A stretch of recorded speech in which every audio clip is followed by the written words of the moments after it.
Sir மக்கள் வந்து குற்ற வழக்கில் இருக்கிற நபர்களை தேர்ந்தெடுக்காம இருக்கிறது இனிமேல் சரியானதா இருக்கும் அப்படின்னு பார்க்கலாமா சார்? கண்டிப்பா. அதாவது அவங்களோட பேக்ரவுண்டு பார்க்கணும். பொதுவா பேக்ரவுண்டு பார்த்துக்கிட்டு, இந்த மாரி நபருக்கு தான் நம்ம ஓட்டு போடணும். இந்த நபருக்கு ஓட்டு போடக்கூடாது அப்படின்னு எந்த இடத்துலயுமே, எந்த ஒரு ஒரு சாதியையோ, எந்த ஒரு மதத்தையுமே இழிவுபடுத்தக்கூடாது. யாராவது ஒருத்தவங்கள அவங்களுடைய மத நம்பிக்கையை இழிவுபடுத்துனாங்கன்னா, கண்டிப்பா அவங்களுக்கு ஓட்டு போடுறதுன்றது அத விட வேற எதுவுமே இல்ல. ஆபத்து. அவ்வளோ பெரிய ஆபத்தான மனிதர்கள் இவர்களெல்லாம்.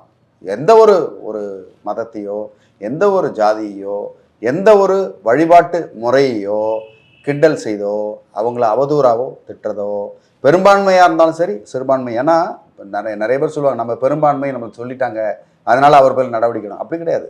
சிறுபான்மையினரை நீங்கள் துன்புறுத்தினாலோ, இந்த மாதிரி செய்தாலோ, மதம் சம்பந்தப்படுத்தி அவங்கள இழிவுபடுத்தினாலோ, அவங்களுக்கு ஓட்டு போடுறதுன்றது பொதுமக்களுக்கு ஆபத்தானது. என்னைக்கு இருந்தாலும் அந்த கத்தி உங்கள் மேலேயும் பாயுன்றது தான் இந்த நல்ல நேரத்தில் உங்களுக்கு நான் சொல்கிறேன்.